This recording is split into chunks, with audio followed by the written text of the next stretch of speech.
कोरेगाव तालुक्यातील कनेरखेड गावात दिनांक 20 ऑक्टोबर रोजी सायंकाळी 7:30 वाजण्याच्या सुमारास आमचे सहकारी व श्रीमंत महादजी शिंदे शेतकरी संस्थेचे अध्यक्ष श्री किशोररामराव शिंदे यांच्यावर 16 जणांनी घरासमोर येऊन केलेल्या संघटित बेकायदेशीर जमाव करून हल्ला करत जीवे मारण्याचा धमकीचा प्रकार अत्यंत निंदनीय आणि लोकशाही विरुद्ध आहे। श्री किशोर शिंदे यांनी गेल्या काही महिन्यापासून गावातील अनेक गैरप्रकार जसे की कनेरखेड सोसायटीतील आर्थिक घोटाळे, पाणी वाटप, संस्थेतील अनियमितता, रेशन दुकानातील भ्रष्टाचार, बेकायदेशीर दारू विक्री, अण्णासाहेब पाटील आर्थिक महामंडळातील निधीचा गैरवापर व ग्रामपंचायतीतील गैरकारभार या विरोधात आवाज उठवला होता। हाच या हल्ल्याचं मूळ कारण आहे। यावेळी किशोर शिंदे बोलताना म्हणाले, नमस्कार, मी किरण शितोळे, श्रीमंत महादजी शिंदे शेतकरी संघटनेचा सातारा जिल्हा अध्यक्ष।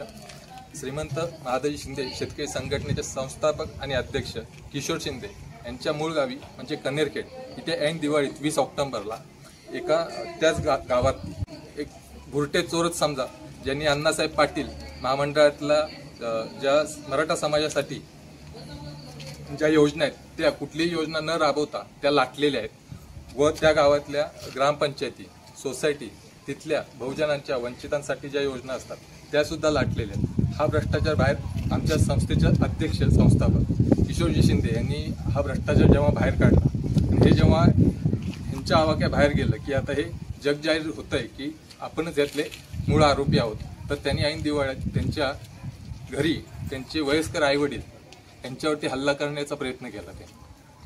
तर आमचे जे अध्यक्ष आहेत यांनी हे फक्त ह्या गावापुरतं नाही मर्यादित, तर संपूर्ण महाराष्ट्रात सहकार क्षेत्रात की सामान्य माणसांना त्यांचा न्याय मिळवून दिलेला आहे। व्याजदर जिल्हा साताऱ्यात त्यांनी केलेलं काम म्हणजे जिल्हा बँकेचे व्याजदर हे जवळजवळ 3% त्यांनी उतरवलेले आहेत। जिल्हा परिषदेच्या शाळा यांना जे CCTV लावायचं त्यांचं सुद्धा त्यांचा हातभार आहे। त्यांनी हे सांगितलं की प्रत्येक शाळेमध्ये CCTV लागले पाहिजेत। या पद्धतीने आमचे अध्यक्ष काम करत असतात, पण हे काही लोकांना बघवत नाहीत किंवा हे जे भ्रष्टाचारी आहेत, हे गावगुंड आहेत, गाव लुटारू भुरटे, ह्यांनी ज्या पद्धतीने हल्ला केला त्याचा आम्ही निषेध करतोय आणि हा विषय आम्ही फक्त गावापुरता मर्यादित न ठेवता आम्ही कायद्याने त्या गोष्टीला सामोरे जाणार आहे।